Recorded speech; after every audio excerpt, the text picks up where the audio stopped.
Now, I wanted to get into something I know you're not able to talk too much about, which is the fake electors investigation. But I'd kind of like to, as much as you can, draw some comparisons to the investigations in other states so people can get an idea of where you're at, even if they don't know what's going on with it.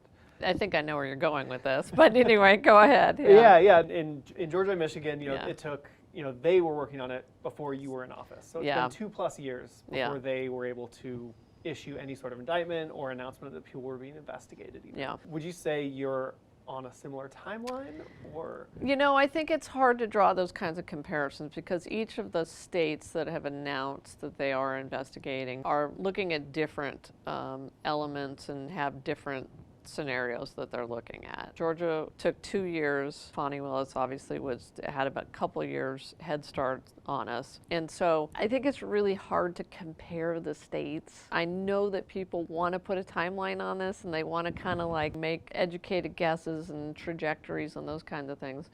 And what I would say is I ask people for patience, for understanding. I want people to know that we are doing this in a very professional way. We have very professional special agents and lawyers, investigators here at the AG's office. We are committed to a process that honors due process and that is professional, and we're going to do that on our timetable and on no one else's timetable because I think that's really, really important. It's a very serious issue. American democracy is precious, and this is an incredibly important matter. We are going to work our way through this. We are working our way through this.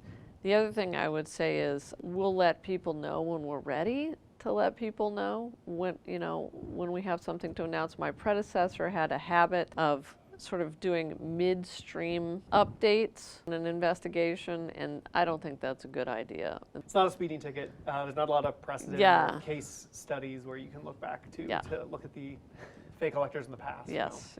Did you open the investigation into the fake electors, or was that something that was ongoing and you picked it up? It was not ongoing, and so it was something that I opened.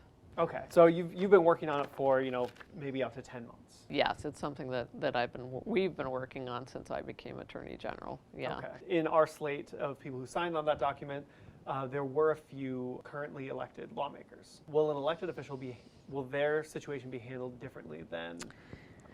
I'm not going to speak to that. I'm really not going to. I'm not going to speak to the specifics of the investigation or any particular individual. Okay.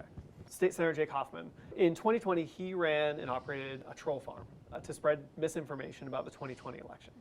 Do you know if that was ever investigated or looked into at all? I think I'd have to get back to you on that. So let me look into that for you. I don't have an answer off the top of my head on that one. So.